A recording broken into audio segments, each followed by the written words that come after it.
Bom, boa noite, gente, de novo. É, vamos a mais uma aula para a discursiva da UERJ. O que a gente vai fazer hoje? De novo, não é uma aula muito simples, porque eu escolhi uma prova na íntegra da UERJ, a prova na íntegra, a prova de 2018, que a gente vai fazer todinha, ou pelo menos tentar fazer toda, mas sem correria, sempre dando um tempo para você perguntar, por quê? Porque a gente vai passar por todos os assuntos importantes da prova. É uma prova completa. Vamos ter cinemática, vamos ter energia Newton, vamos ter dilatação térmica, vamos ter ótica geométrica, tá? As coisas todas que vão cair na UERJ. E em cada uma delas eu vou tentando te lembrar do que fazer. E lembrar do seguinte, a prova da UERJ, ela te dá uma espécie de formulário para você, de repente, consultar, se você esqueceu alguma coisa e tal, sugestão. Eu coloquei no final da nossa folha também o gabarito oficial deles, da discursiva, para você ver como é um gabarito minimalista. É assim, pão, pão, queijo, queijo. Coloca aqui, fez, está feito, sem problemas. Eles nem dão um gabarito muito cheio de coisas, nem esperam que você faça uma, será, uma dissertação em cada questão. Não é isso que eles querem, não. Tá? Eles querem o simples. Tá? E que você lembre de cada uma das coisas. Só que é uma prova que vai ter gravitação, vai ter de tudo. Eu vou te lembrando devagar como é que faz cada uma delas. Lembra que nós temos ainda um bom tempo até essa prova aparecer. E então a gente pode fazer muita coisa. Além de fazer assuntos em separado, podemos pegar provas, como eu vou fazer hoje, e fazer todas elas para poder ir pegando qual é o jeitinho que você prefere, o que você quer. E a gente vai, de repente, programando algumas aulas, especialmente de alguns assuntos. Mas hoje não tem especialidade. Hoje é física toda na veia. Tá? Agora, como sempre, não é uma prova muito problemática. Essa, das últimas provas que a UERJ fez, é das melhores. Tá? Há provas bem mais fáceis que essa aí. Tá? Porém, ela também não é nada de arrasador. Vai com calma e vamos tentando levar bem. E, como sempre, precisou, fala comigo, fala aí diretamente aqui no chat, escreve, abre o teu microfone. Vamos procurar fazer, como sempre, a aula mais próxima possível da gente estar juntos. A gente só não está junto diretamente na sala, mas aqui a gente pode estar. Tá? Correto? Deixa eu ver se está tudo certo aqui. Acho que está. Beleza. Então, olha só. Vamos lá, questão por questão, fazendo com calma, tentando lembrar você, tá? Como é que faz. E em alguns assuntos, se você quiser dizer, Ricardo, esse assunto eu gostaria que você fizesse uma aula especial para ele. A gente confecciona a aula e faz de assuntos em separado depois. Hoje vamos tentar abrir o leque, tá?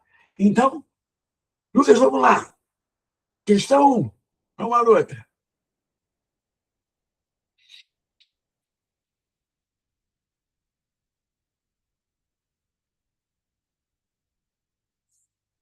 Vamos lá, olha ela aí. Deixa eu fechar um pouquinho esse chat.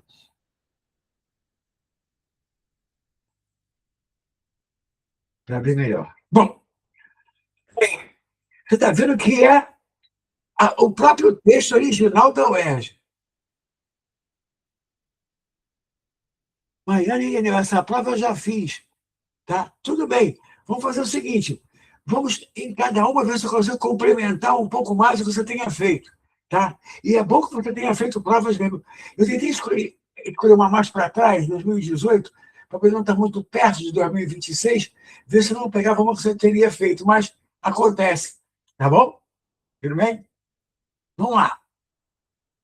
Em uma academia, a aceleração de uma esteira e a força exercida sobre ela foram medidas ao longo de 10 segundos. E se você olhar os gráficos que aí estão, tá? É uma aceleração variável e uma força variável também. A força cresce e a aceleração cresce. Tá? Muito bem. Os resultados estão representados nos gráficos abaixo. Com base nos gráficos, determine em quilogramas a massa da esteira. Olha só, a força é variável, a aceleração também aí. Mas a massa não, a massa é um negócio que se mantém constante. Depois você vai ver, porque eu botei a solução que eles deram, e nessa questão em separado, essa principalmente, eu achei que eles tentaram valorizar demais na solução. Tá? Eu vou fazer a solução deles também. Tá? Mas eles fizeram uma solução tipo daquelas que matar mosquito com bala de canhão. A questão, em tese, pode ser resolvida de uma forma bem simples. Você está olhando o gráfico aí. Acompanha. Que relação a gente sabe que está ligada ao sistema? Você sabe que a força resultante num sistema qualquer é massa vezes aceleração. A famosa segunda lei de Newton.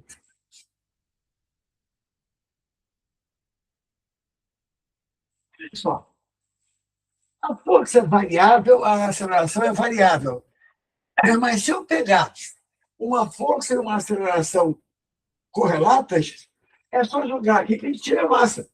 Então, por exemplo, no gráfico que tem aí da aceleração, ele diz que no tempo t igual a 10 segundos, a aceleração vale 1 metro por segundo ao quadrado. Tá? Pode botar lá mesmo, Lucas, para poder eles verem. Olha só, no tempo que t igual a 10, o gráfico da esquerda mostra que a aceleração vale 1. E, nesse mesmo instante, o outro gráfico, o gráfico ao lado, mostra que a força no instante t igual a 10 a força vale 20 newtons. Ora, se eu tenho uma força resultante e tenho uma aceleração, é só colocar ali que eu vou tirar a massa. Porque essa massa se mantém constante para qualquer força e aceleração que tem ali. Como isso está no gráfico, fica simples aberta. Porque quando a força vale 20, eu quero saber a massa, e a aceleração vale 1. Portanto, a massa vale 20 quilogramas. Essa solução, que não é a solução que eles deram oficial, ela é muito simples. Não precisava disso. Agora, o que eles fizeram? Eles fizeram o seguinte: tem um teorema que diz que o impulso da força resultante é mv final menos mv inicial. Que o impulso é igual à variação da quantidade de movimentos do sistema. O impulso é a força que está atuando constante ou variável vezes o tempo que ela atuou. E aquilo ali, ó, se eu botar o M em evidência, vai ficar M delta V. Mas é assim, mas por que ele usou isso? Não me pergunta. Tá? Resolve, mas é pouco importante. Olha só, ele dá um gráfico da força que atua em função do tempo. A força em newtons em função do tempo. O gráfico é assim, né? Ele é de 0 a 20 newtons em 10 segundos. Tanto que eu usei esse dado para fazer a minha solução.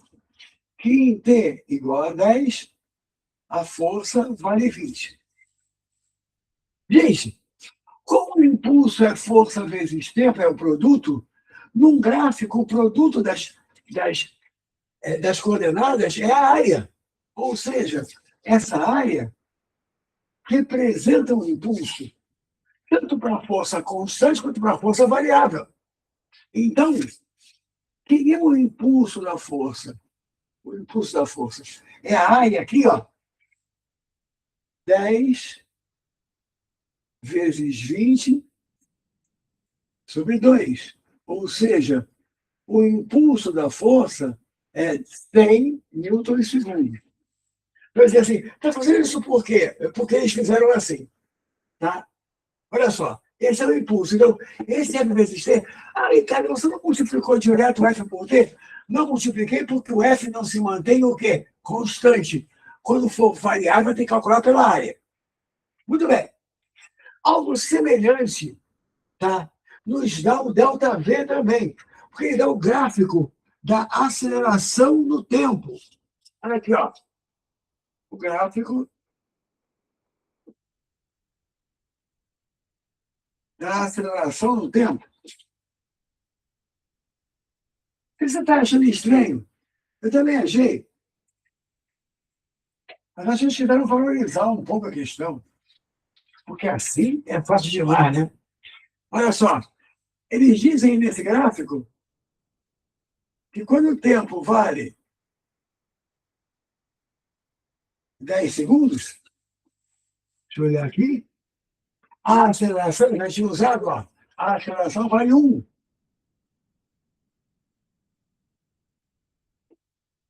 Crianças, essa área é sempre o produto cartesiano, o produto das coordenadas. E A vezes T é ΔV. Lembra? Lembra? Lembra?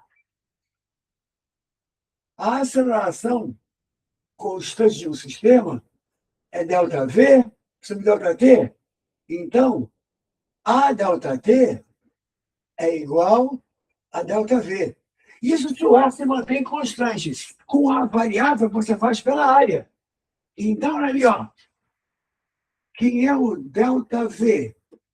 É base vezes a altura sobre 2, é a área do triângulo, que nem ali em cima.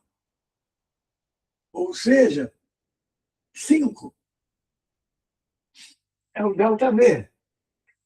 No caso, metros por segundo. Ora, como o impulso é igual a mΔV, como o impulso é igual a mΔV, o impulso é 100, a massa eu quero, e o ΔV é 5. Isso vai me dar uma massa de 20 quilogramas.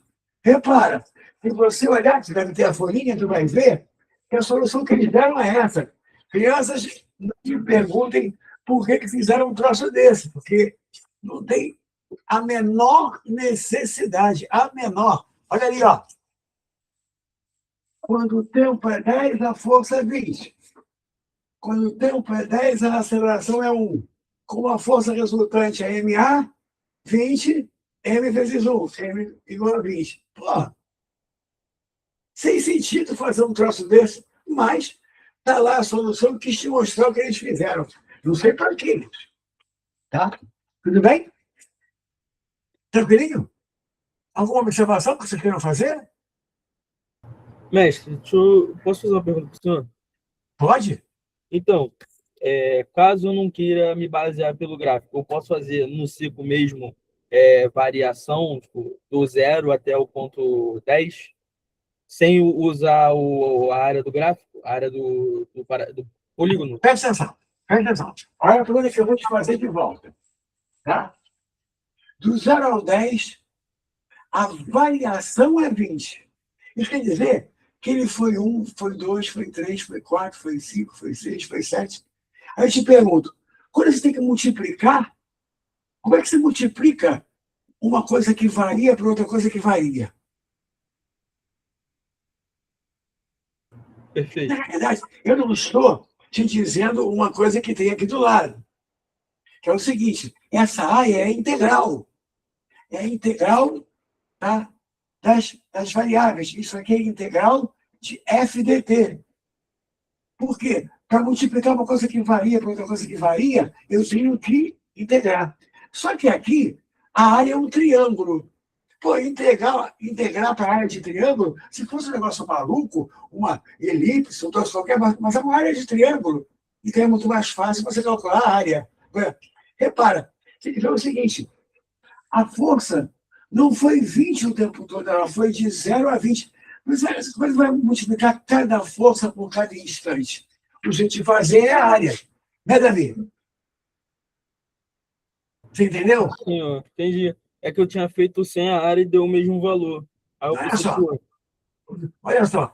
Eu não sei como é que você fez exatamente, tá? Mas, por exemplo, você pode ter feito assim. A força. Tá? Aqui eu não usei área, tá? Aqui eu usei o valor. Eu só não sei como você fez exatamente, tá? Mas cuidado com esse detalhe. Aqui, por exemplo, F vezes T dá 200, certo? Aí você fez o quê? 1 vezes 10, 10. Aí ficou... Não sei o que você fez. Eu consegui então, entender exatamente. eu primeiro fiz, eu olhei essa questão e falei, vou usar a segunda lei de Newton. Aham, Aí eu olhei a fórmula e falei, tem como fazer por isso. Aí o que que eu fiz? O ΔT, é a variação do tempo sim. vezes a força, que é o impulso. Então, vale de 0 a 10. Ah, Aí é isso. Aí aí você depois no multiplicou com... ΔV, como também é 10 segundos, eu usei a mesma variação. Como a minha aceleração, né? Por São acaso, é 0 a 1. porque você usou o mesmo 10, hein, Davi? Porque você usou o mesmo 10, deu certo. Mas o impulso não é 200. Por quê? Porque o F foi variando de 0 a 20. Ele não ficou em 20 o tempo todo para você multiplicar direto. Tá? Tá, obrigado. Beleza. Gente, mais alguma coisa? Olha, eu quero assim, tá? Eu quero que você me pergunte, que você tire sua dúvida. Mais alguma coisa, gente?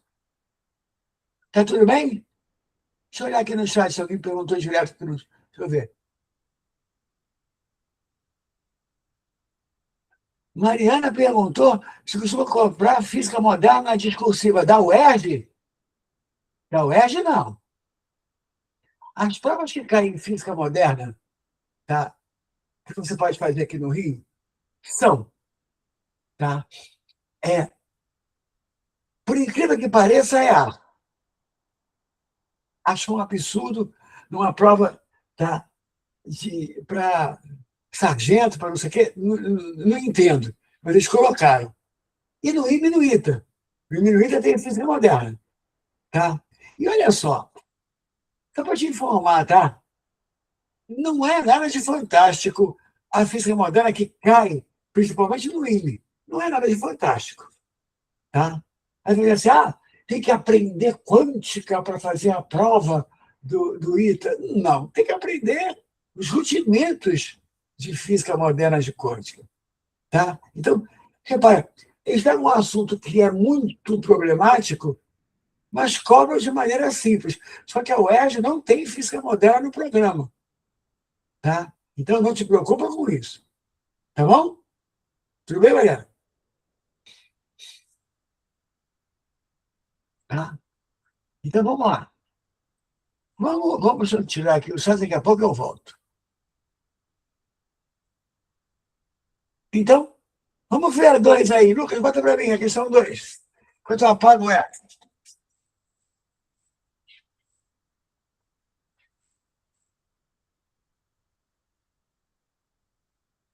Um problema de discursiva é que se você achar a resposta, mas achar de uma forma que não é uma forma correta, você acaba perdendo ponto na tua solução. Você tem que ir na relação bonitinho. Agora, essa questão aqui morria por primeira lei de Newton de forma simples. Ela vai pegar um F no A, porque o M é sempre constante, é sempre o mesmo, não vai mudar. Tá bom? Então, a primeira questão já foi. Olha a segunda aí. Vamos lá. Vou colocar aqui na minha. Em uma experiência de hidrostática, uma bola de futebol foi presa por um fio ideal ao fundo de um recipiente que contém água. E como ela é menos densa, ela tenderia a subir. Ela não está subindo porque o fio está segurando. Muito bem. Sabe-se que a bola possui massa de 0,45 e volume de 5,7 vezes 10 a menos 3 metro cúbico. Bom, uma coisa importante, a massa está na unidade certa e o volume também, metro cúbico e quilograma. Determine em newtons a tração do fio. Vamos lá, gente. Questão clássica, bonitinha, né? Da parte hidrostática, que você tem que conhecer aí uma forma de força chamada de impulso. Olha só. Aqui está a bolinha. Sobre a bola temos as forças. Primeiro, o peso da bola. Ele está aqui. Então, aqui, ela também tem uma força que o líquido faz sobre ela, que é o maior motivo dessa questão, que é o famoso impulso. Se você não lembra, eu vou te lembrar como é que calcula isso. Esse impulso é maior do que o peso. Porque ele é maior do que o peso, a varinha tenderia a subir e colocar ela dentro d'água. Ela só não sobe porque o fio aqui não deixa ela subir e puxa ela para baixo, com a força do fio, a famosa tração. Não teria normal também, não? De quê? Davi, normal só existe quando vai encostado em alguma coisa. Normal é a força de contato, Davi. Por exemplo, você bota um copo aqui em cima. Ó, cadê? Aqui. Tem normal? Tem, porque tem contato. O corpo empurra a régua empurra o corpo. Se eu encostar no quadro, tem normal? Se eu estou empurrando o chão, agora, aqui, esse corpo está em contato com o quê? Se é um contato com a água, é um impulso. E o resto, ele está encostado em alguma coisa? Entendi. A normal é o princípio da terceira lei de Newton, né? Sim, é. Você empurra o contato e o contato te empurra. Mas tem que ter um contato. Perfeito, obrigado. Não sabia disso. Interessante. Então, olha só se marca normal quando um corpo A está encostado no corpo B. Aí tem a força de A em B e a força de B em A. Certo? Vamos lá. Aqui é equilíbrio, é repouso. É a primeira lei de Newton. Ou seja, a soma das forças que atuam sobre a bolinha dá zero. Para ficar em repouso. Tem duas para baixo e uma para cima. Como tem que anular a resultante, eu posso dizer que o impulso é igual ao peso mais a tração. E eu quero a tração. Agora, lembrar como é que calcula o impulso de um corpo que está mergulhado ou parcialmente mergulhado e tal. É a massa específica do líquido onde ele está, vezes o volume submerso que está dentro dele, vezes G. É o peso de líquido deslocado. Por que peso? Porque μ vezes V é massa. mg é peso. Mas é peso de quê? Do líquido que estava no lugar onde está a bolinha. Aqui tinha o líquido. Você botou a bolinha aqui, o líquido saiu daqui. O peso desse líquido faz com que exista uma força para onde? Para cima. E essa força é o impulso. Tem que lembrar, μ vezes G. Onde eu vejo o volume submerso, que é dentro d'água, dentro do líquido. Muito bem. Olhando aqui para a brincadeira,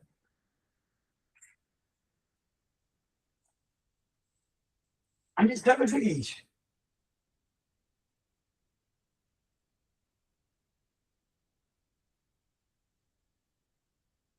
repara, está faltando vida água aí, né? Mas se você vai lá no início, nas constantes que ele dá, ele está dando, ó, densidade da água, 10 ao cubo quilogramas por metro cúbico. Ele, algumas grandezas que você precisa, às vezes não vem na questão, mas está lá no início. É só você olhar no início da tua folha, que tem um pedaço da prova que te dá o V, te dá a gravidade, que é o G, te dá o V da luz, no ar ou no vácuo, que ele devia ter colocado, esqueceu, te dá a constante K eletrostática do vácuo e te dá a densidade da água. Então, vamos lá. Voltando para a questão, com calma. Foi impulso. Vida água, dado lá em cima. Volume submerso, 5,7 vezes 10 a menos 3, vezes G. Mi, VG. É igual. Quem é o peso? O peso da bolinha? Massa vezes gravidade. 0,45 vezes 10, ou seja, o peso é 4,5 em newtons, mais atração. Tá? Então, fica alguma coisa assim? Tá? Cosmo 10 a mais 3 com 10 a menos 3. 10 vezes 5,7 dá 57. Quem é a atração é 57 menos 4,5.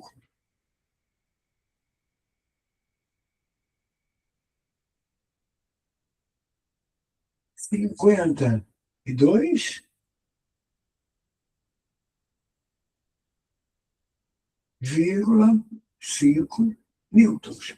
E aí, você tem uma questão sobre a primeira lei de Newton, entrando o impulso, que é uma força, tá, especial, a força que o líquido exerce sobre o corpo. E olha só, na boa, eu, se fosse você, dava uma olhadinha na solução lá, eu não dava nem copiar, não coloquei a solução deles. A solução deles é igualzinha a essa. Não tem nenhuma diferença. Tá? E tá aí, ó. Para baixo, peso e tração. Para cima, impulso. Resistência igual a zero. O total que puxa para baixo é igual ao total que puxa para cima. Estamos juntos? Tá tudo bem?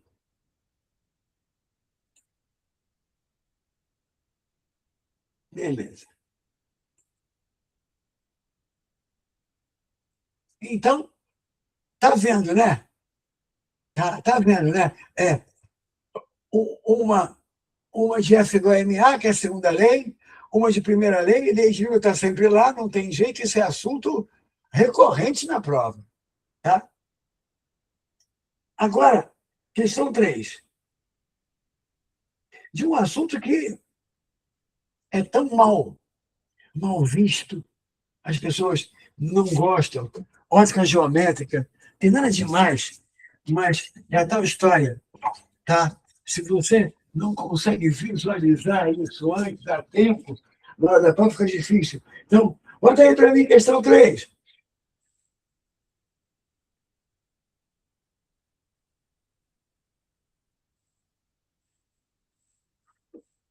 Olha ela lá.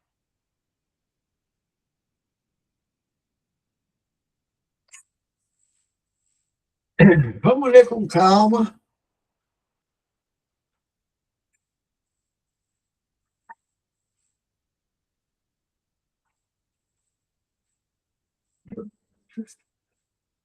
Agora saímos da mecânica, entramos na física 2.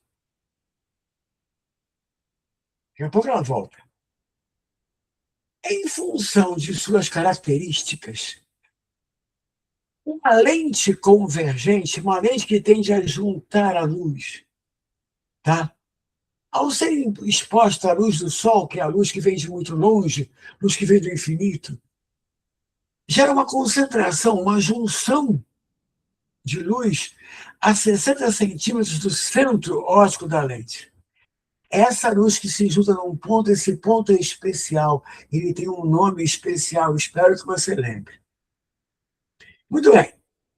Aí ele faz o seguinte, já que a luz que vem do Sol se concentra a 60 centímetros da lente, ele vai botar um objeto a 180 centímetros da lente, um outro objeto. Tá? E quer que essa imagem seja projetada numa tela. Tem que botar uma tela no lugar que vai estar a imagem para poder pegar a imagem. Calcule a distância em centímetros que a tela deve ser colocada a partir do centro óptico para a obtenção da imagem. Ou seja, simplificando, ele te dá a distância do objeto à lente e que é a distância da imagem até a lente. Você tem que botar a tela onde está o quê? A imagem para poder pegar essa imagem. Então, a questão básica é a seguinte. Primeiramente, eu tenho aqui uma lente convergente, que normalmente a gente usa essa forma aqui para mostrar a lente convergente. Tá? Você deixa aí? Então vamos lá. Luz que vem do Sol, luz que vem de uma fonte muito distante, luz que vem do infinito. Crianças, quando a luz vem de muito distante, esses raios que chegam, a tendência deles a chegar é paralelos entre si. Por quê? Porque eles vêm de muito longe. E por que isso acontece com o sistema óptico esférico? A luz ou converge ou diverge, mas de um ponto especial. Nesse caso aqui, ela vai convergir, vai juntar. E esse ponto, que é fundamental para você entender um sistema esférico de reflexão ou refração, né? No caso da lente, a refração. Quando ele colocar isso para você, ele está te dando esse ponto, que a gente chama de foco da lente. E essa distância aqui, do foco à lente, é a famosa distância focal. E ele disse aí que valia 60 centímetros. Então, 60 centímetros é a distância focal dessa lente. A imagem do objeto do infinito, do objeto impróprio, do Sol, uma coisa muito longe. Muito bem. O foco foi dado. Aí, ele pede que você faça o seguinte. Não precisa desenhar isso não, tá? Não precisa. Não é aula de belas artes. Ó, aqui está a lente. O foco dela está a 60 centímetros.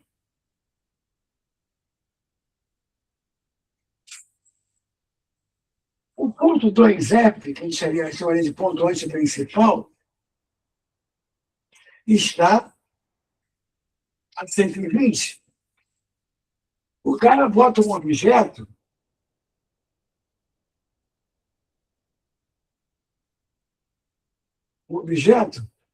a 180 centímetros dessa lente.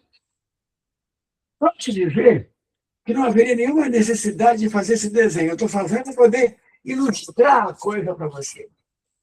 Tá? A coisa realmente é muito mais simples do que isso. E que você costuma aprender aqui, ó, ao fazer alguns raios que vão formar a imagem desse cara.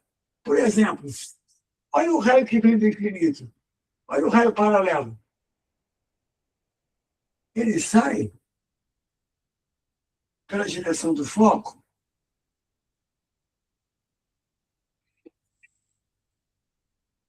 Um raio que venha pela direção do foco faz ao contrário. Ele sai paralelo. Podia fazer um raio aqui pelo centro óptico, pelo meio, ó, pelo centro óptico, que passa reto, não desvia, mas não precisa. Porque o cruzamento aqui, a imagem,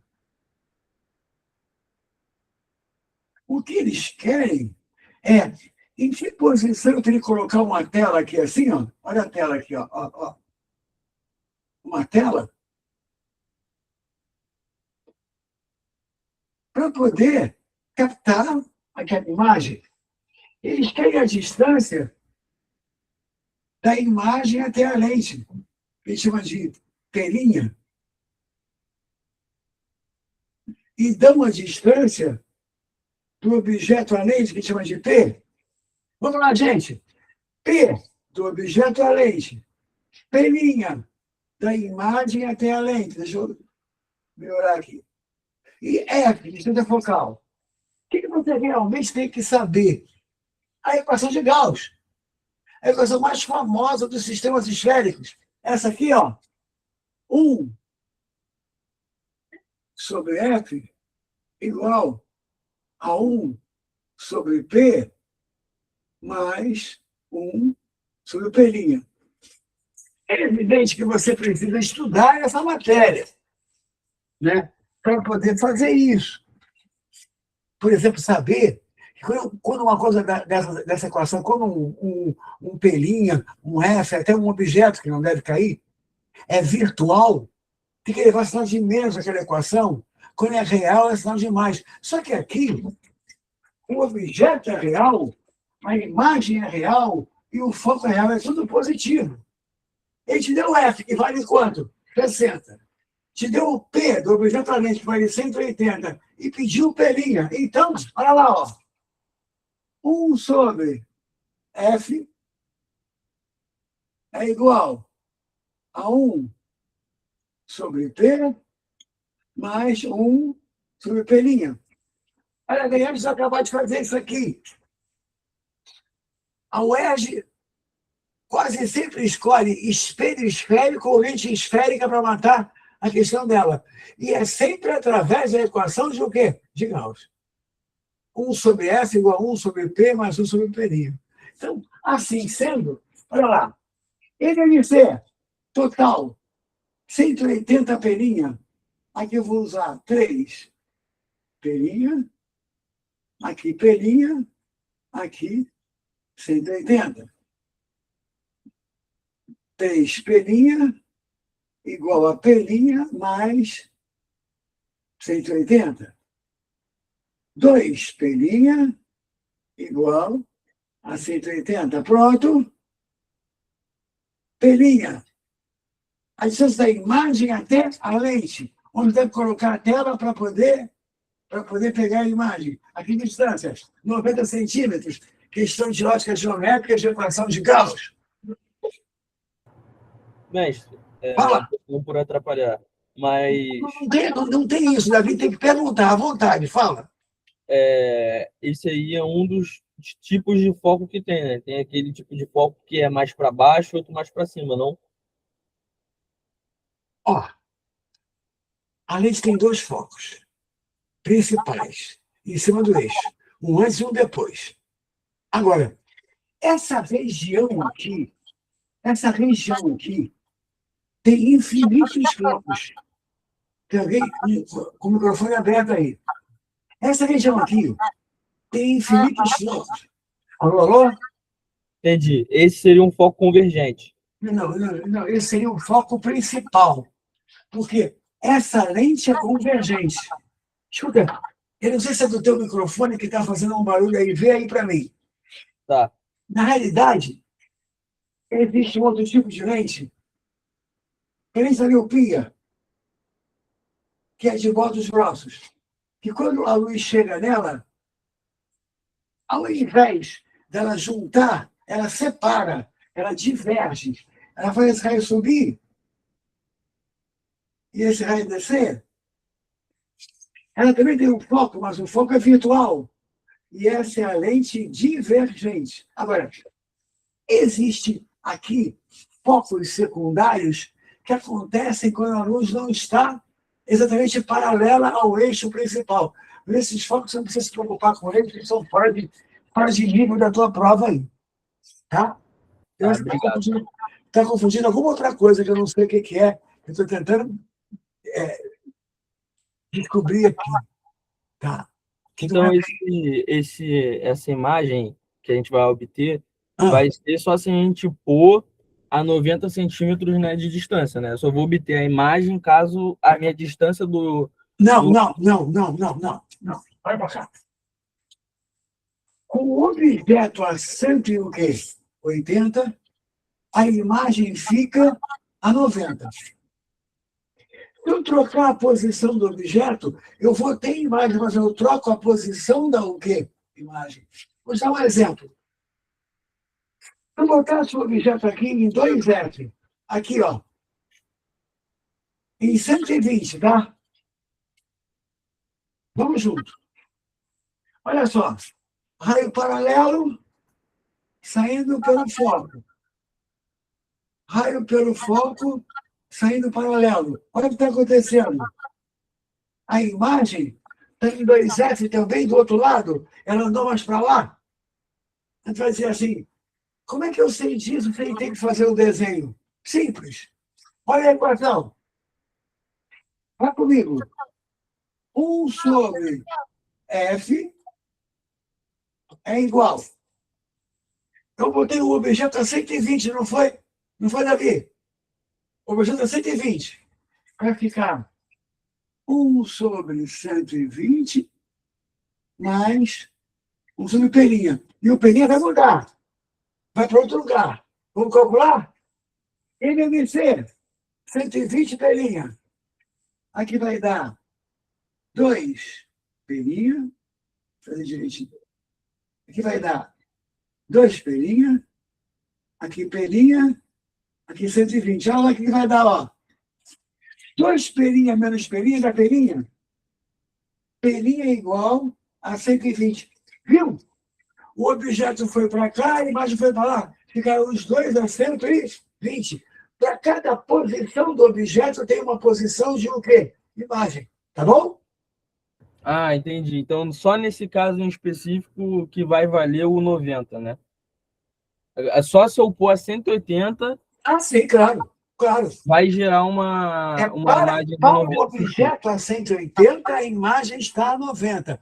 Para o objeto em outra posição, você tem que botar na equação para ver em que posição fica a imagem. Mas a equação te dá qualquer imagem, qualquer posição que você queira. Entendi. Obrigado. Nada.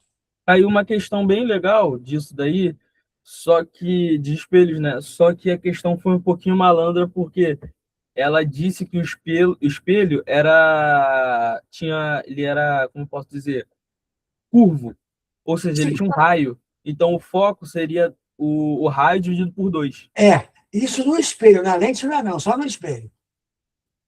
Entendi. Tá bom? Obrigado. Vamos lá, então. Mas olha só, é para perguntar mesmo, tá? Não é para ficar olhando, não. Vamos à luta, então. Vamos para a próxima questão aqui, deixa eu ver qual é. Deixa eu ver se tem mais alguém perguntando alguma coisa aqui no chat. Espera aí. Não, tá tudo tranquilo aqui. O que eu não sei se está tranquilo mesmo. Tomara que esteja. Vamos lá. Essa questão aqui, tá? É uma questão fácil, desde que você conheça a relação fundamental das ondas, tá? O famoso V igual a lambda F.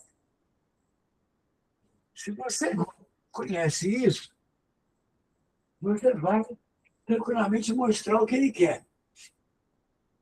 Então, deixa eu apagar isso aqui, para a gente poder partir para essa aí. Olha só, aquilo que eu te falei, Eu não escolhi uma prova assim das mais fáceis para fazer, não, tá? Porque a prova da UERJ, ela tem algumas provas delas que são muito fáceis, que são tranquilas demais. Essa aqui, ela tem um nível um pouco melhor. Vamos à luta. Agora a questão de ondas. E vamos passar pela matéria toda hoje. E uma antena de transmissão. Elétrons vibram numa frequência de 3 vezes 10 a sexta Hz. Essa taxa produz uma combinação de campos elétricos e magnéticos, vibração de campo, a famosa onda eletromagnética, que se propagam como ondas à velocidade da luz, que ele deu lá em cima. Muito bem. No diagrama abaixo, estão relacionados tipos de onda, raio gama, raio X, ultravioleta, a parte da luz visível, infravermelho e tal. Tipos de onda com os seus respectivos comprimentos de onda. Comprimento de onda é o lambda, tá? Então, ele te dá ali, ó, em metros, o valor dos comprimentos de onda de vários tipos de onda aqui, tá? Muito bem. Com base nessas informações, identifique o tipo de onda que está sendo transmitida. Se é raio gama, raio X, ultravioleta, infravermelho, qual é o tipo de onda que está sendo transmitida? Tá? Pela frequência que foi mencionada, justificando sua resposta a partir dos cálculos. Ora, ele quer o seguinte: você tem a frequência, tem a velocidade da luz lá em cima dada. Tá? Não está aí, mas tem a prova. Ele quer que você calcule o comprimento de onda e veja qual deles ali, tá, se encaixa no comprimento dessa onda aí. Repara, que eles têm que saber, só para essa questão, que a velocidade de propagação de uma onda é lambda F, onde lambda é o comprimento de onda, V é a velocidade, tá? E F é a frequência. Muito bem. Trata-se de uma onda eletromagnética, tá? Portanto, elas se propagam com o V da luz. Cara, isso aí não é luz, não, não é. Não é luz visível. Mas qualquer onda eletromagnética se propaga com a mesma velocidade no ar ou no vácuo. A luz anda a 3 vezes 10 a 8 metros por segundo. Tá? Mas o infravermelho, o ultravioleta, as ondas de rádio, de TV, tá? De satélite, todas andam no ar ou no vácuo com a mesma velocidade. Ou seja, 3 vezes 10 a oitava metros por segundo. O comprimento de onda, eu quero. Olha como é simples a questão. Ele deu a frequência da onda. A frequência é 3 vezes 10 a sexta.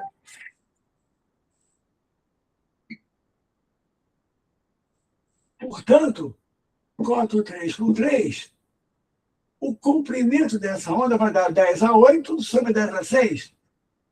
10 ao quadrado, algo em torno de 100 metros. O que ele quer? Que você vá na tabela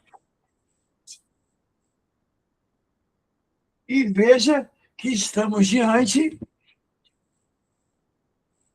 de ondas de rádio, porque é a que corresponde ao comprimento de 100 metros. Pronto, acabada a questão. Ora, você sabe essa parte da matéria, que não é nada demais? Essa questão é dada, né? É na mão. É só saber que o V é igual a lambda F. Mais nada. Substitui o V, substitui o F, tira o lambda, vai lá na tabelinha e vê que isso aqui corresponde a quê? A ondas de rádio. E aí, gente, beleza?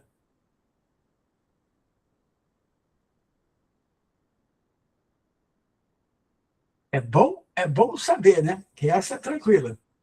Beleza, então. Já vi, esse era um teste para ver se você estava vivo, na prova, você não estava dormindo. É isso mesmo. Vamos lá. Aí, a 5 que vem aí, não pode deixar de. Ah, não, essa aqui é de potência. Mas logo abaixo, a 6, tá? Eu acho que é cinemática. Tinha que. Não tem prova sem cinemática, mas ainda não é essa, não. Questão 5. Uma questão de um assunto que muita gente não conhece bem. Em uma rodovia plana, o veículo apresenta uma velocidade de 20 metros por segundo. No instante em que a potência, esse é o detalhe, da força exercida pelo motor é de 132 quilowatts. Potência.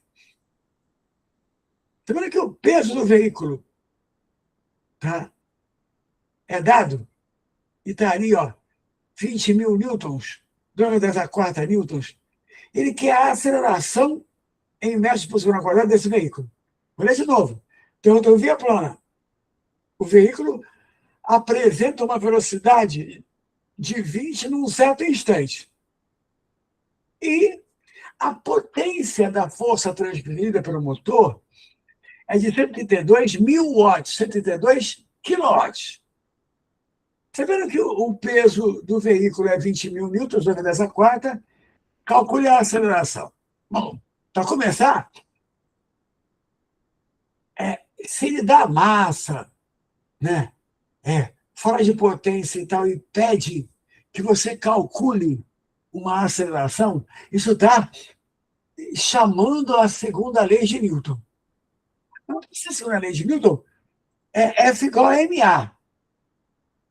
Você tem, tá, um peso. Se você tem um peso, pode ter uma massa, se for o caso de precisar disso. Tá? E aí, você tendo aí a força, você conseguiria tirar essa aceleração. Mas aí tem que ter uma voltinha na tua colocação aqui. Tem que saber uma relação especial que existe com a potência. E vamos devagar te mostrar isso. Agora, na hora da prova, tu não precisa mostrar, não. Tu vai ver a solução dele, ele volta direto. Mas é isso aqui. A definição de potência num sistema físico qualquer é energia, é trabalho sobre tempo. Essa é a definição de potência. Repara, energia em joules, tempo em segundos, joule por segundo, watt. Definição. Ora, trabalho de uma força é energia, tá? A força que está acionando o carro está trabalhando sobre ele, está fazendo variar a velocidade, está dando energia cinética. Então, você pode pegar essa potência e dizer assim: quem é a força que está atuando? Desculpa, quem é a energia, quem é o trabalho da força? Vamos fazer assim: a potência é o trabalho da força pelo tempo, a energia transferida. E esse trabalho é a força vezes ΔS. E estou colocando a força resultante aqui, está a favor do movimento. Então, cosseno. Eu dividir por ΔT, olha o que vai acontecer aqui. Isso aqui é a velocidade. Para ficar mais simples. Então, existe uma relação que diz que a potência média de um sistema é a força média colocada vezes a velocidade do sistema. Ou seja, P é F vezes V. Se você não sabia isso, ia ficar mais difícil de chegar lá. Tá? A solução deles já parte dessa forma como se você a conhecesse. Tudo bem? Então, vamos à luta. Vamos lembrar que ele está medindo a aceleração do sistema. Repara, ele te deu a potência e te deu a velocidade. Você vai tirar a força atuante. Então, eu vou para cá. Como eu vou te avisar e dizer? Olha, a UERJ não tem muito compromisso, tá? Com contas muito bonitinhas. Eu vou até olhar aqui, que eu estou com a impressão, não sei, estou com a impressão que as contas aqui não são muito boas. Essa é a questão do meu, sei lá. Peraí. Não, são sim, essa é razoável. Só no final que não fica bom. Tá, tudo bem. Não te preocupe quando você achar um número meio estranho na UERJ, não, porque eles deixam rolar o número estranho mesmo, tá? Então vamos lá. Que são 5. A potência é 132.000, porque é quilowatts. A força eu quero. E a velocidade é 20. Então, é isso mesmo. É. Então, contando zero aqui, 132 é 66, né, gente? 60 dá 120, mais 12, então vai ficar a força igual a 66 com 2 zeros, newtons. Essa é a força. Potência, FV, está ali. Repara, o corpo que está sendo empurrado é o veículo. E ele deu o peso. Lembra? O peso é mg. Se você quiser a massa, tem que dividir pelo G. E o G dele é 10. Está lá no início. Portanto, quem é a massa do carro que está sendo impulsionada por essa força? Ora, se o peso vale 2 vezes 10 à quarta, vai ficar 2 vezes 10 à quarta sobre G, que é 10. P sobre G. Ou seja, massa 2.000. 2 vezes 10 ao cubo quilogramas. Essa é a massa. Agora acabou. Ele pediu a aceleração. Se eu tenho a força e tenho a massa, F igual a MA. Vai ficar a aceleração é F sobre M. A força, 66 vezes 10 ao quadrado. A massa, 2 vezes 10 ao cubo. Vamos lá. 66 sobre 2, 33. 10 ao cubo. 10 ao quadrado dividido por 10 ao cubo vai dar 10 a menos 1. Para ficar melhorzinho, 3,3 metros por segundo ao quadrado. É puxar uma casa da vírgula ali. De novo, P igual a FV. Essa era a fórmula que você tinha que saber. Potência, 132 quilowatts. Tem que botar 1.000 ali, 3 zeros. Velocidade, 20, tirei a força. Ele deu o peso do corpo, então eu queria a massa dividir por 10. Então, pegando o F igual a MA, eu quero A, o F eu tenho, o M eu tenho, é só dividir. Está ali feita a questão simples. Legal? Não? Deixa eu ver se fez alguma gracinha nessa questão na solução ou deixou normal. Acho que sim. Não tem porquê. Isso mesmo, foi direto, né? Mas já trocou a massa ali, tá? Já trocou a massa ali por P sobre G e já calculou direto, botou todo mundo junto, é isso mesmo, tá? Tranquilo. Então, vamos à próxima. Estava faltando ela, né? Não tem prova sem cinemática, não tem maneira. Então, a questão 6 é uma questão de cinemática. Deixa eu apagando aqui enquanto o Lucas coloca essa questão para mim, questão 6. Vou apagar aqui.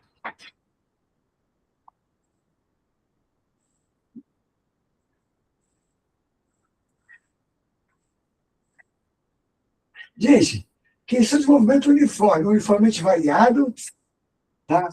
Um ou outro, ou os dois, você pode contar também com ela. Vai estar lá sempre. Então, vamos ler a questão 6. O guarda rodoviário, ao utilizar um radar, verifique um automóvel em movimento uniformemente variado, ali, aceleração constante, variado, passa por um ponto de uma rodovia com um V de 10. Então, ele tem um V inicial de 10. 5 segundos depois, o automóvel passa por outro ponto na mesma rodovia, com V de 25. Ora, ele deu ΔV. Deu o tempo. Você tirar a aceleração aí. Admita que a infração por excesso de velocidade seja aplicada quando, nesse intervalo de tempo, a distância entre os dois pontos é superior a 120. Ou seja, se entre esses dois pontos tiver mais de 100, se o carro andar mais de 120, é porque extrapolou o V máximo. Olha só, nesse intervalo de tempo, a distância entre esses pontos é superior a 120, tá? Quando ele tem um excesso de velocidade. E diz que o automóvel foi multado, justificando sua resposta com base nos cálculos. Tá? Bom, na realidade, vamos tentar fazer primeiro pelas fórmulas, depois vamos fazer a solução pelo gráfico. Tá? Vamos lá. Primeiramente, uma equação do movimento uniformemente variado.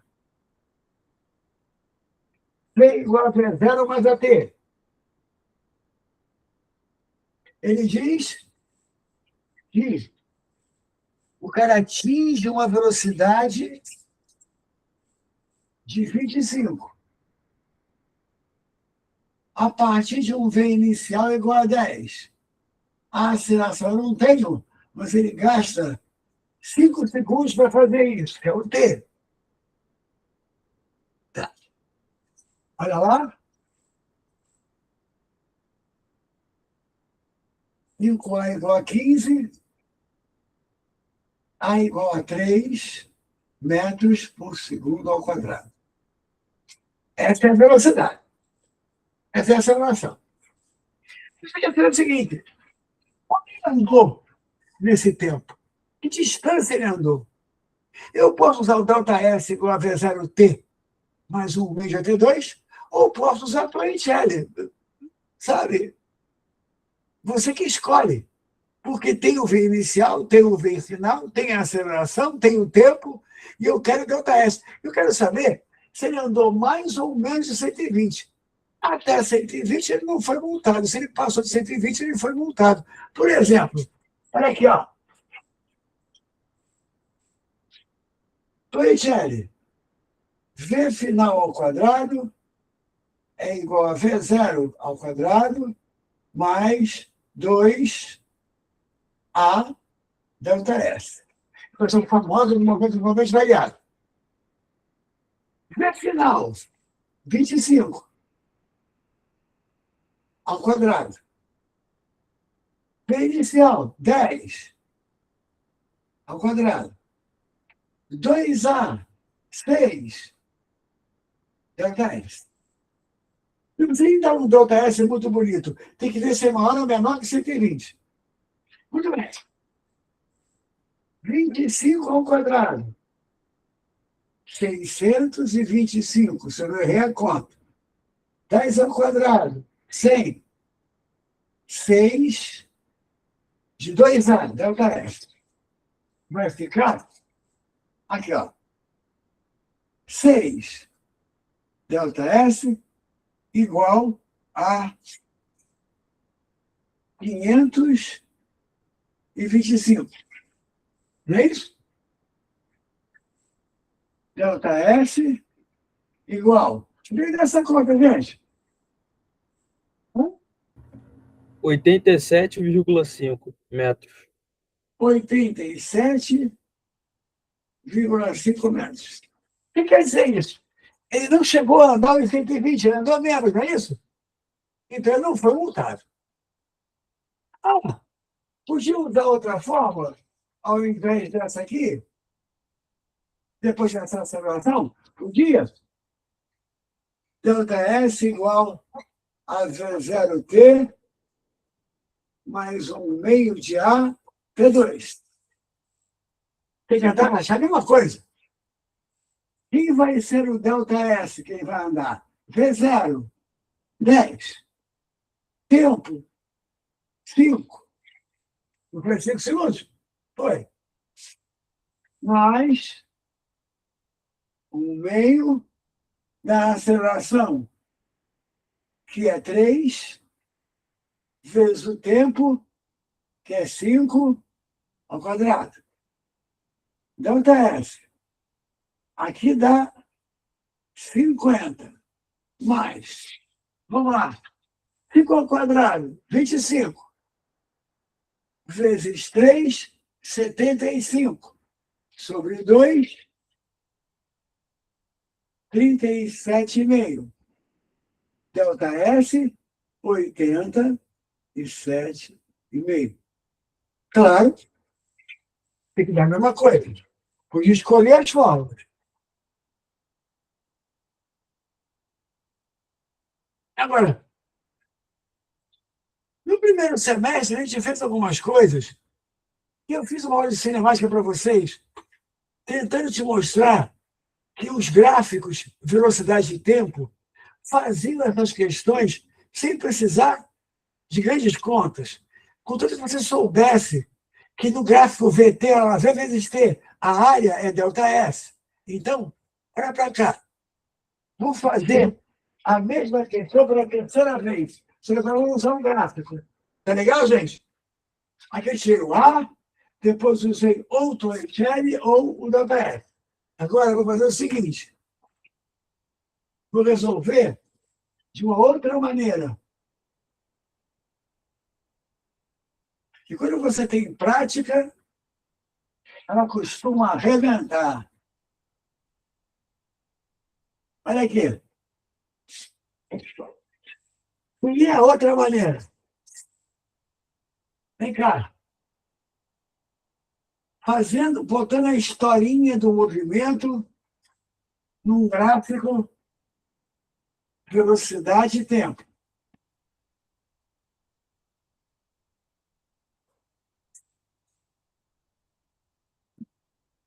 Olha bem. O V inicial foi 10. Vou marcar o 10 aqui para você enxergar bem. Foi 10. Ele acelerou.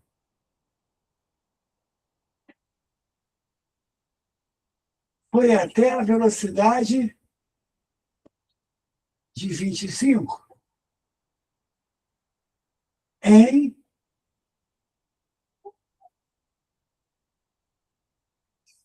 5 segundos. Essa é a historinha do movimento. Começou com V10, foi até V25 em 5 segundos. Ele quer a distância. É a área. Então, tá essa. Das duas, uma.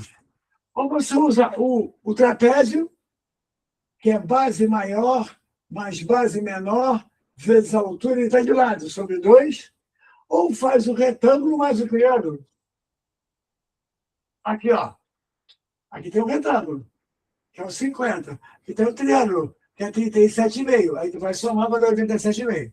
Ou então, vamos lá. Olha o trapézio, ó. Faz o maior, 25. As bases são lados paralelos.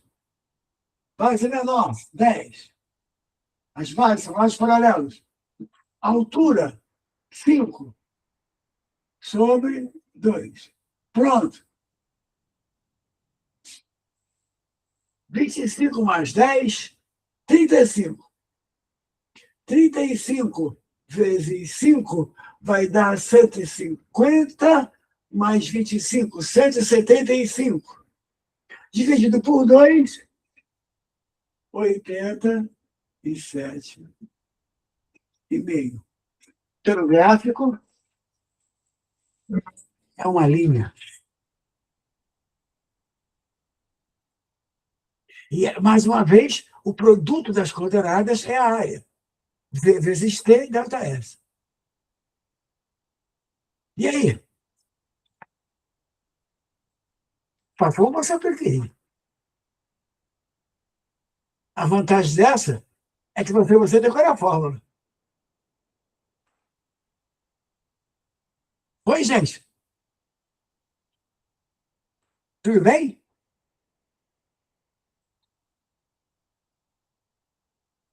É, usar duas fórmulas, é verdade. Uma para aceleração, tá? E outra para coisa. Ou então, uma linha no gráfico e acabou. Tá bom? Beleza. Aí, nós já fomos com a questão de cinemática. Essa questão é daquelas que eu às vezes me bato contra isso na UERJ. É assim, cultura localizada. Você sabe o que é, você mata. Você não sabe o que é, você se mata, porque ela só é fácil quando você conhece a coisa. É mais um gráfico aí, ó, e mais um lance de área.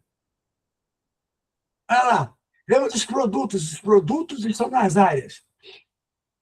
O gráfico a seguir indica como atua a força resultante, a variação dela, no objeto de massa M, numa trajetória retilínea ao longo de um deslocamento de 12 metros. Então, a força e a distância, como é que está variando. Calcula o trabalho em joules realizado pela força nesse deslocamento. Ora, gente, o trabalho é a força vezes a distância. Mas como tem ali uma parte positiva e uma parte o quê? Negativa, tem um trabalho positivo e um trabalho o quê? Negativo. Ele quer o trabalho total. Então, eu vou ter que calcular os dois, depois subtrair. Qual o trabalho em joules realizado pela força nesse deslocamento? Vamos lá. Vou botar um gráfico aqui. E o produto das coordenadas é o trabalho, é F vezes D. Então, a gente quer o trabalho total.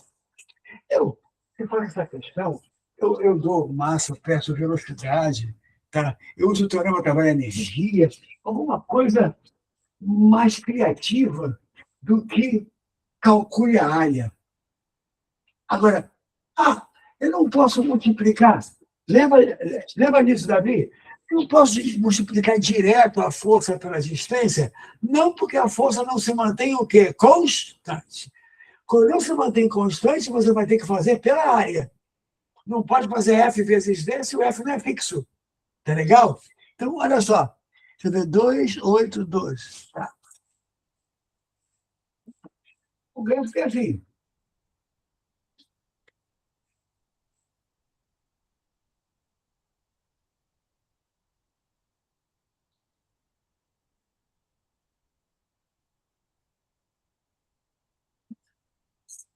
Aqui, 8 metros.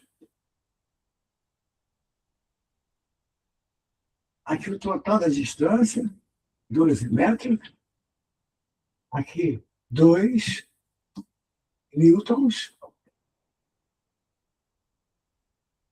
que vai descendo, vai para zero, depois muda de sentido, passa a ficar contrário, e lá no final, menos 1. Mas eu estou te falando, isso aqui é cultura localizada. Repara, essa área é um produto das coordenadas. Essa vezes D é trabalho. Essa parte aqui é o trabalho positivo. Você chama de trabalho 1, trabalho positivo. Área, base vezes a altura sobre 2. 8 vezes 2 sobre 2. 8 joules. Positivo. Aqui é um trabalho contra. O trabalho 2, que é um trabalho negativo, que é com a força contrária ao movimento. Olha o triângulo. 4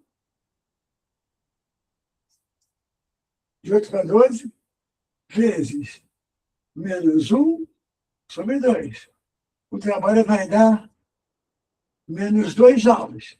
Então, eu tenho 8 positivo e menos 2, o trabalho total dá 6 joules. É assim. Eu preferiria dar um uso para isso, né? Em vez de você calcular uma velocidade, calcular alguma coisa assim com isso. Não, mas não fazer assim só para calcular o trabalho, só para saber que você sabe que é a área. Sei lá, eu acho meio estranho, tá? Mas tudo bem, vamos à luta, né?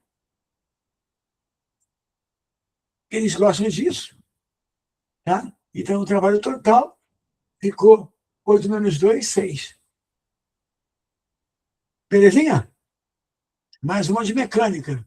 Você está vendo que essa 8 é de mecânica, tá? No fundo, a 9 também é, tá? Não, hoje não. Essa 7 é de mecânica, a 9 também é, ainda virá.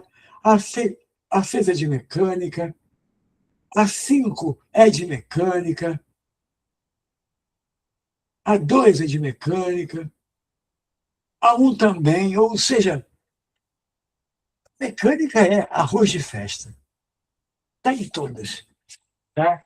Na realidade, cada vez que você pensar em estudar alguma coisa para uma prova de vestibular de física, se tiver alguma dúvida, tá, sobre o que estudar, mecânica, tá, tem que ser escolhida, porque ela é pelo menos metade da prova.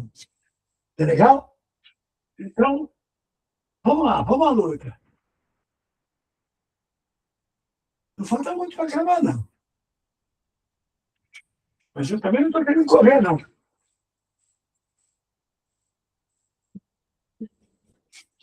Bom, vamos lá, deixa eu ver a próxima questão. Olha só. Ela é uma questão de eletricidade, mas ela tem mecânica junto. O problema ainda é esse, é que você vai entrar em outras matérias, você entra, mas a mecânica acaba, tá, aparecendo junto na questão. Olha lá, ó. O esquema abaixo representa as esferas metálicas A e B. Ambas têm massa de 1 grama, que é 10 a menos 3 quilograma. E carga de 10 a menos 6 coulomb. Tá? As duas, né? Ambas com massas assim e carga de 10 a menos 6 coulomb. Muito bem, nem de coulomb.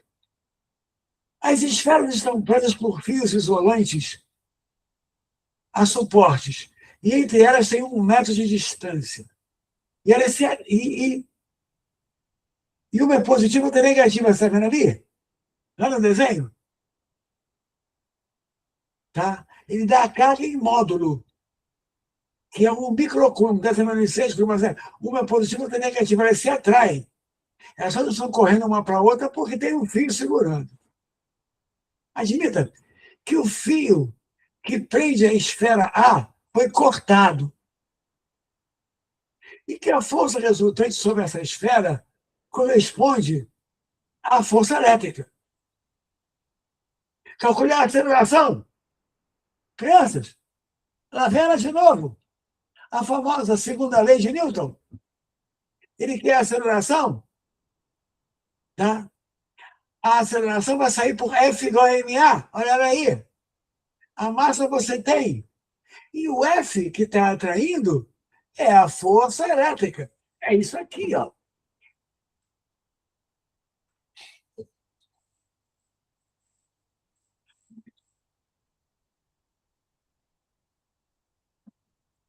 Essa esfera positiva arrebentou o fio. Olha o fio aqui. O fio estava aqui, ó. Arrebentou o fio. Tá? A outra, o fio não arrebentou, ela está fixa.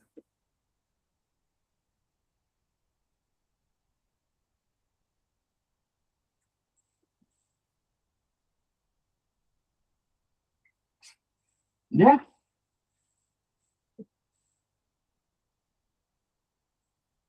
Isso, tá legal. Ele quer a aceleração, ele dá a massa, deixa eu botar aqui para quando estiver ganhando, e dá as cargas. Uma positiva e outra negativa. Olha para gente. Ele pede para você considerar como resultante a força elétrica. Ou seja, é algo mais ou menos assim. Você teria, como formas atuantes, aqui, ó, o peso anormal do chão, não tem movimento nessa direção vertical, quer dizer que elas se anulam, e a força de atração elétrica. Nesse momento, essa força elétrica, quem está puxando ela para a direita, é a força resultante. E se a força resultante é a massa vezes a aceleração, ele quer a aceleração. Primeiro tem que calcular a força elétrica. Ele deu a distância, deu a constante no meio. Cadê a constante no meio? Espera aí. É 9 vezes 10 a nona.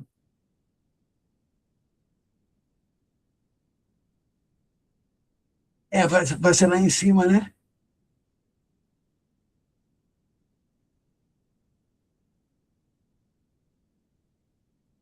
Tá. Repara, essa constante que não veio aqui, para variar, a gente vai lá em cima, no enunciado da prova, lá antes, ela está lá, ó. Constante eletrostática do vácuo, que vale para o ar também. Ele deveria só dizer ali, né, que aquele meio é o vácuo e tal, é o ar. Ele devia dizer, mas isso eles esquecem mesmo. Então vamos lá. Como é que é a famosa lei de Coulomb? Lei da força elétrica. É K, Q1 vezes Q2 em módulo das cargas sobre a distância ao quadrado. Deixa eu fazer maiorzinho ali, porque está muito pequeno. Espera aí. Calculando a força elétrica. K, Q1, Q2 em módulo, aqui não bota sinal, sobre D ao quadrado. Quanto é a força elétrica? K, 9 vezes 10 a nona, a constante do meio. As duas cargas são 10 a menos 6. Se eu estou multiplicando as duas, então vai ficar 10 a menos 12 sobre a distância entre elas, se não me engano, é 1. Deixa eu ver. 1 metro. Isso quer dizer 10 a 9 com 10 a menos 12, 10 a menos 3, que a força é 9 vezes 10 a menos 3 newtons. Essa é a força resultante. Ele quer a aceleração? Nós vamos nós. F igual a ma. A força é 9 vezes 10 a menos 3. A massa me parece que é o próprio 10 a menos 3. Deixa eu procurar aqui. É massa, então a força é a massa vezes a aceleração. Corta, corta, aceleração 9 metros por segundo ao quadrado. De novo, a segunda lei. Seguramente, apareceu muito nessa prova. A segunda lei, o famoso F igual a ma, só que a força resultante agora é a força elétrica. Então tem que calcular por K, Q1, Q2 sobre D ao quadrado. Lei de Coulomb. Velha conhecida. Certo, gente? Tranquilinho ou não? Força elétrica é a resultante, é a massa da aceleração. Você tem a massa da esfera, que está recebendo a força e tira a aceleração. Já é. Lá se foi a questão 8.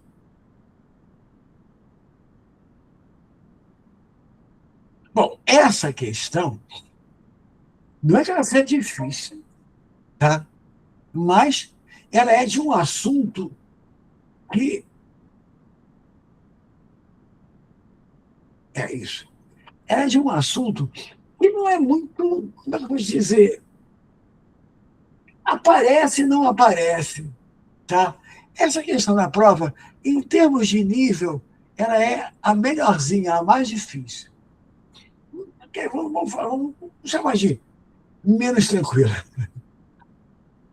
Vamos lá, vamos lá. Questão 9. Boa. Considere a existência de um planeta homogêneo, situado em uma galáxia distante, estamos diante da nossa guerra das estrelas de questão, e as informações sobre 2 satélites, tá? O satélite X cuja órbita circular é igual a 9R. Bom, esse R deve ser o raio do planeta, né? O raio da órbita é 9R, e o outro satélite com velocidade orbital VY, e que o raio da órbita é 4R, onde R deve ser o raio do planeta, que ele deveria ter dito aqui. Eu não estou vendo ele ter dito isso, mas tudo bem. Tá. Sabe-se que os movimentos de X e Y ocorrem exclusivamente sob a força gravitacional do planeta. Devemos a razão entre Vx e Vy. Tá. Bom, você que é um negócio terrível, não é bem isso. Mas vamos dizer que o aluno médio não costuma ter aula sobre isso, ou saber direitinho. Olha para cá, ó. A órbita de uma Lua, planeta, tá?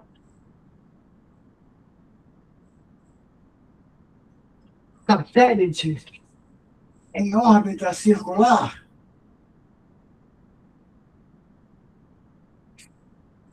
aqui está o satélite. Essa órbita tem um raio orbital, e depois eu vou ver como é que a gente faz.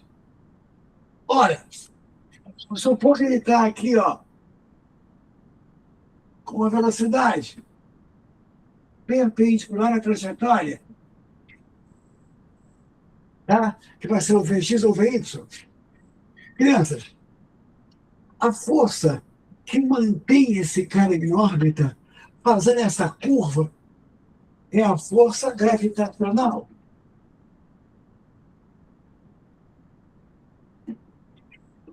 E aqui, a força gravitacional tem uma forma especial. Ela é perpendicular à trajetória. O que essa força faz? Ela faz ele fazer curva. Essa força é responsável por manter o satélite na curva. Ela não acelera nem freia. Ela só mantém a aceleração centrípeta. Ela não faz o V aumentar nem diminuir. Ela mantém o V constante, mas em módulo e fazendo a curva. Essa é a força que a gente classifica como força centrípeta. Aí o que você tem que saber? Que a força gravitacional, aqui é o G, que a força gravitacional se comporta como força centrípeta.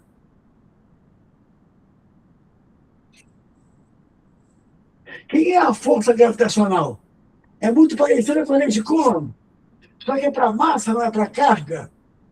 Quem é a força gravitacional? É uma constante de gravitação universal, massa do planeta, massa do satélite que está em órbita, sobre a distância, aqui, ó, que é o raio orbital ao quadrado. Raio orbital ao quadrado. Essa é a força gravitacional. Gm1, m2 sobre d ao quadrado. Ela é a força centrípeta sobre o satélite. E força centrípeta é mv ao quadrado sobre r. Ou seja, a massa do satélite vezes a velocidade ao quadrado sobre o raio orbital. Posso cortar o raio orbital com o quadrado. A massa do satélite com a massa do satélite. E aqui está a expressão da velocidade orbital. Raiz quadrada de G, massa do planeta, sobre o raio da órbita. Essa é a expressão que calcula a velocidade do satélite em órbita. G, mp sobre R, já contei com o quadrado. Agora, é fazer a conta que ele pede. Que ele diz que tem uma lua X e uma lua Y.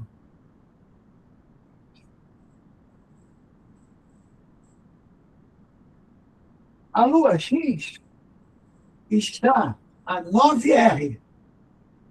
A lua X está a 9R. E a lua Y está a 4R. 9 e 4, que é um negócio que dá para fazer raiz facilmente. Tá? Então, ele quer dx sobre dy. Vamos lá. Dx sobre dy. Vamos fazer aqui, ó. Raiz quadrada. Lua X. G, massa do planeta, sobre 9R. Lua Y. Raiz de G, massa do planeta, sobre 4R. Vai com calma agora, hein? Isso não é isso. G está cortado, M está cortado, R está cortado. Vai ficar Px sobre Vy igual. Gente, você quer raiz quadrada em cima e raiz quadrada embaixo? Eu posso usar uma raiz só. Só que olha lá, ó. E em cima ficou 1/9. E embaixo, 1/4. Ficou o denominador. Isso quer dizer que a dietetéca me ensina que conserva a primeira e multiplica pelo inverso da segunda, o 4 sobe. Vai ficar raiz de 4 sobre 9. Raiz de 4, 2. Raiz de 9, 3. Resposta 2 terços. Eu acho que essa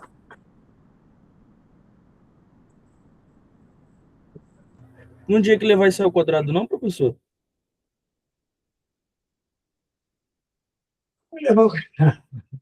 É porque na fórmula é FG igual a G M1 M2 dividido por D quadrado. Qual é aqui? É, é dividido por D quadrado. Eu bati o D aqui. Quando contou, saiu o quadrado saiu fora. Olha ali. Ah, tá, porque o meu deu 16,81 avos. É porque você, aqui, tinha a distância aqui também. Quando eu contei aqui, contei o quadrado. Ficou só o R, não é o quadrado, certo? Entendi. Obrigado. Tá? Tudo bem? Bom, vai dar tempo de fechar. Essas duas últimas me parece que foram as mais bonitas da prova, tá? E, assim, que se eu errar as duas, não faz nenhuma diferença, tu vai passar tranquilo, porque a nota de física é muito baixa, tá? A nota média de 0 a 10 numa prova dessa, tá? É 3, 2,8, nossa média, 3, 3 e pouco. Se você tira um 5, 6 daqui, tu arrepiou, tá? Vamos lá. Vamos para a última agora. Condição de dilatação aparente. Vamos com calma. Para uma análise física, um laboratório utiliza um sistema composto por um termômetro, tem um termômetro, tem um aquecedor, aquilo ali é um aquecedor, mas até o negócio de bater ovo, não, mas é uma resistência. Um termômetro, tá? Um aquecedor,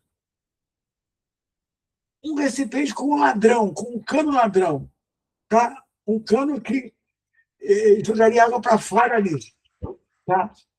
Um ladrão. E o outro recipiente menor que está acoplado a ele, que está junto dele. O meu recipiente é preenchido até uma altura, tá? De 400 centímetros, não, até uma altura do ladrão, com um volume de 400 centímetros cúbicos, conforme ilustrado. Olha só, preenche o recipiente até a altura do cano ladrão. E se a água, e se o líquido extrapolar aquilo ali, ele sai pelo cano. Tudo bem. Se eu manter a temperatura inicial de 25 graus Celsius, então é aquecido até 65, ou seja, ele vai aumentar de 40 graus Celsius. A temperatura vai dilatar. Só que não dilata só o líquido, dilata o recipiente também. O recipiente também vai ser aquecido e vai ficar mais gordinho. Muito bem. Como, em geral, os líquidos dilatam mais do que os sólidos, mas dilatam mais, mas o sólido também dilata. Verifica-se que extravasa pelo ladrão, que a água passa pelo ladrão, passa o líquido, fica no recipiente menor. Você vai voltar à temperatura inicial. O volume de líquido extravasado corresponde a 3,2 centímetros. Né? Muito bem. Observe a ilustração. Está aí a ilustração. Tá? Também com a desgradação volumétrica do material que constitui o recipiente é dado aí, ó, 36,6. Qual a desgradação do líquido? Bom, essa questão é boa. Tá? Essa questão, ela vai mostrar para você uma coisa que é o que a gente chama de dilatação aparente. Por que aparente? Olha só.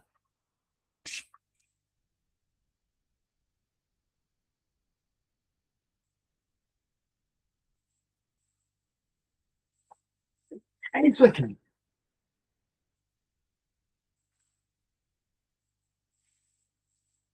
Aqui existe um líquido que vai ser aquecido. E esse recipiente tem uma espécie de cano aqui, ó, para não deixar a água passar daquela altura. Se passa daquela altura, a água vai vazar. E vaza aqui, ó, num segundo recipiente.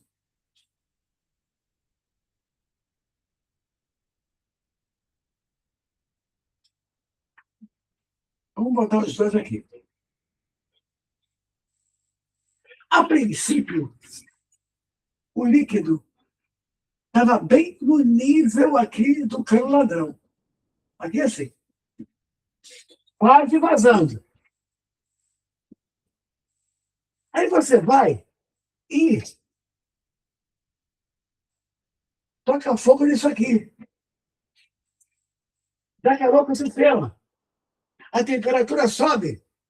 Se a temperatura sobe, o líquido dilata. Mas o recipiente dilata também. Os dois dilatam. Uma parte da dilatação do líquido não vai para lá. Vai vazar aqui alguma coisa? Vai. Vai cair alguma coisa aqui? Vai. Mas isso aqui é tudo que o líquido dilatou? Não. Por que não é? Porque uma parte da dilatação do líquido ficou dentro do recipiente, porque o recipiente engordou. Algo assim, ó. Tinha recipiente e tinha líquido. Eu vou exagerar, tá? Aí, dilatei os dois. O recipiente ficou mais gordo. O líquido subiu aqui. Minha pergunta, o que ele subiu aqui é tudo que ele dilatou? Não. Porque já que o recipiente ficou mais gordo, um pedaço da dilatação do líquido ocupou esse lugar aqui que o recipiente engordou. Ou seja, o nome disso aqui é dilatação, delta V, dilatação aparente. Quem é a dilatação aparente? Quem é a dilatação aparente? A dilatação aparente é a dilatação total do líquido, tá? Só que, veja bem, um pedaço da dilatação do líquido ficou aqui dentro porque ele cresceu. Então, menos a dilatação do recipiente. Vê se você conseguiu entender isso. Vê se você entender. Alguma coisa assim, quer ver? Tinha 10 litros lá dentro, ocupando o recipiente. Aí você dilatou, suponha que iria para 11 litros. Só que o recipiente dilatou meio. Tá? Se o recipiente dilatou meio, desse um a mais, um meio ficou e meio. Deixa eu repetir. Quer ver? Olha só. Deixa eu botar número, ver se você entende. O líquido tinha 10 litros ali e ocupava 10 litros no recipiente. Eu aqueci. Quando eu aqueci o líquido e o recipiente. Suponha que o líquido dilatou e ele dilataria de 10 para 11. Deveria vazar 1 litro ali. Por que não vai ser 1 litro? Porque o recipiente dilatou também. Repara, ele vai dilatar menos. Suponha que o recipiente dilatou meio litro. Ora, o líquido iria de 10 para 11.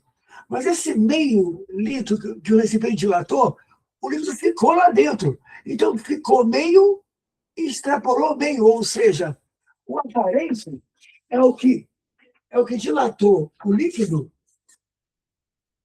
o total do líquido, menos a parte que ficou lá dentro do recipiente que engordou. Dá para entender?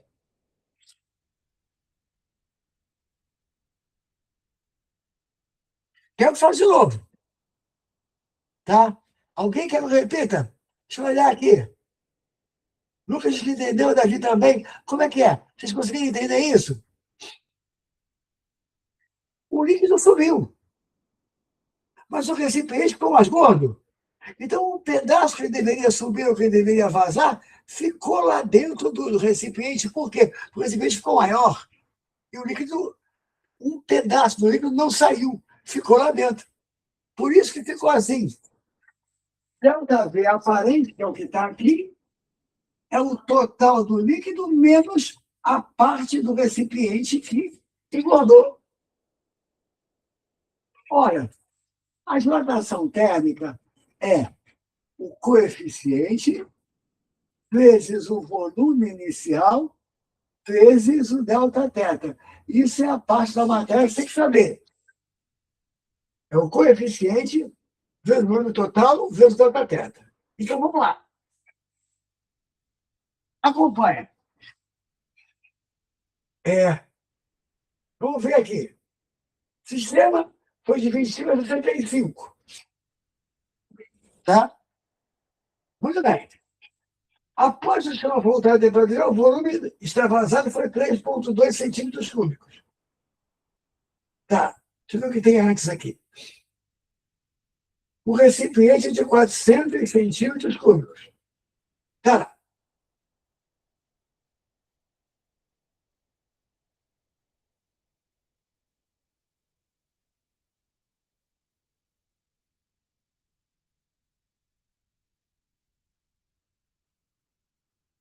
Aí ele diz o seguinte: a concentração do material, tá? Que constitui o recipiente é dado. Cálculo do líquido. Vamos lá.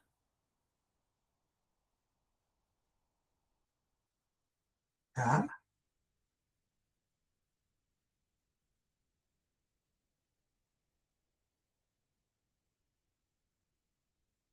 Tudo bem? Vamos lá.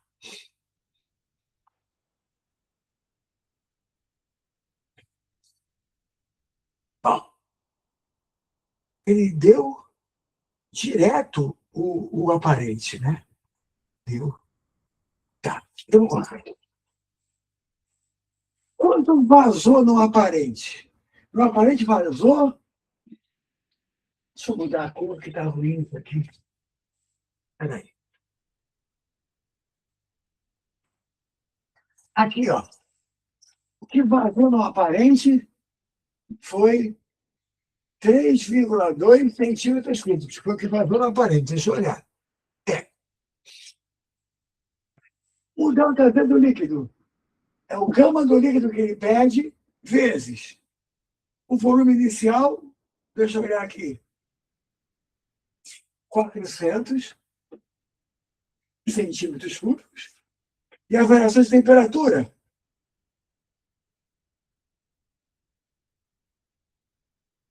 que é 40 graus Celsius, de 25 a 65. Menos. Tem que tirar a parte que ficou dentro do recipiente. Ele deu o gama, deixa eu olhar o gama. 36 vezes 10, isso piloto uma porcaria. Vezes o mesmo volume, que é 400, vezes o delta teta, que é 40. Peraí, deixa eu fazer de novo. Tá feito. Vamos de novo.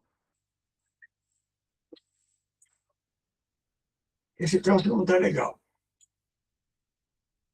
Peraí.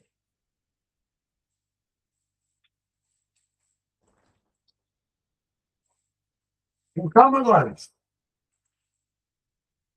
Vamos lá. A dilatação aparente. Aqui vazou, está dentro do recipiente pequeno. 3,2, deixa eu olhar a unidade, está tudo certo, centímetros cúbicos. Vira aqui. 3,2 centímetros cúbicos. Foi o que vazou. Tá. Eu estou dando líquido. O coeficiente que ele quer, o volume inicial, que é 400. Eu só olhei para ver se é isso mesmo. Eu não faço isso antes. Vezes a variação de temperatura, que é de 25 até 65 é 40. Menos dilatação do recipiente, mesma coisa. Porque o gama do recipiente ele deu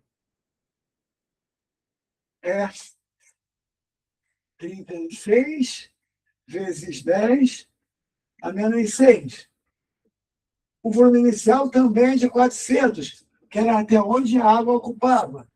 E a variação de temperatura dele também vai ser 40. Estou com calma agora. Vamos lá, gente. 3,2. 4 vezes 4, 16. 10 ao cubo vezes gama. Menos. Vamos lá. Vai ficar 36. 10 dá menos 6. 4 vezes 4, 16. Vezes 10 ao cubo. Ai, que saco. Tá? Tudo bem. Deixa eu ver essa conta aqui, que aí eu tiro a cola. Bom, tá. Ih, que coisa triste. 3,2 igual a 16 vezes 10 ao cubo gama menos. Gente, vai bem para mim. 36 vezes 16. Ih, sem paciência. 36, 18, 21, 6, 3, 6. Bom, parece que é 5, 7 e meia. Vamos lá. 5, 7 e meia vezes 10 a menos 3. Né? Correto? Ou seja, vou apagar, vou botar 0,576. Eu acho que é isso. Né? Então, vai ficar gama igual a 3,2 mais 0,576 dividido por 16 vezes 10 ao cubo. Vê se é isso mesmo. Ah, sei lá. A gente faz essa conta para mim? A dele está dando...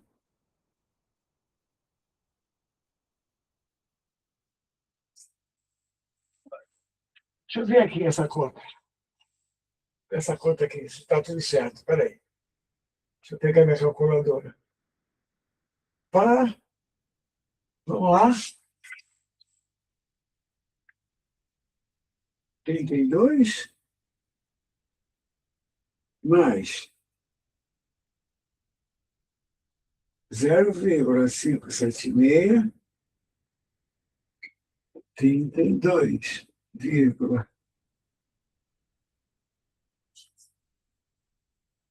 não é 32, é 3,2, porra. Ai, que porcaria.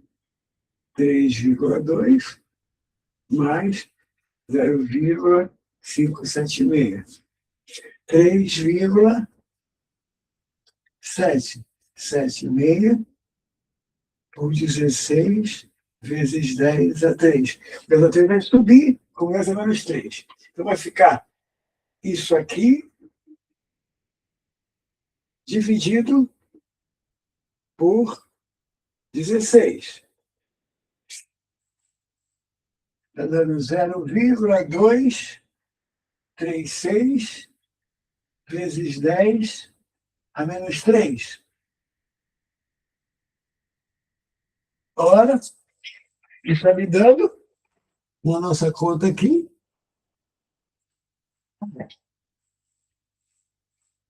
236 vezes 10 a menos 6.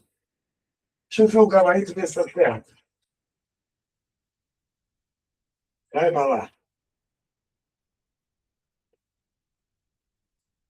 Volta.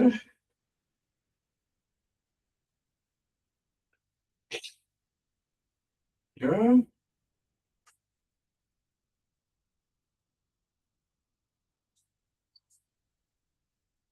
Isso. Tá certinho. Olha lá, ó. Olha como é que foi. O aparente gama vezes zero delta teta do líquido, gama vezes zero delta teta do recipiente. O resto é conta. Pura conta. E você encontra isso aqui. Chatinha. Chatinha. Essa é chatinha. Tá? Essa dilatação aparente, tá? Eu não me lembro de ter caído mais de uma vez na prova da UERJ, não. Tá? Crianças, repara, acabamos a prova. E aí, o que vocês acharam? Muito pegado? Dá para tirar um 5 nessa prova, 6? O que tu acha?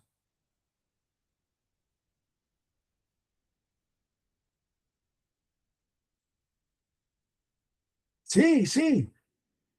Repara, na boa, com essa, a gente passou aí por uma série de coisas interessantes. Mas vocês viram que faltou um negócio importante?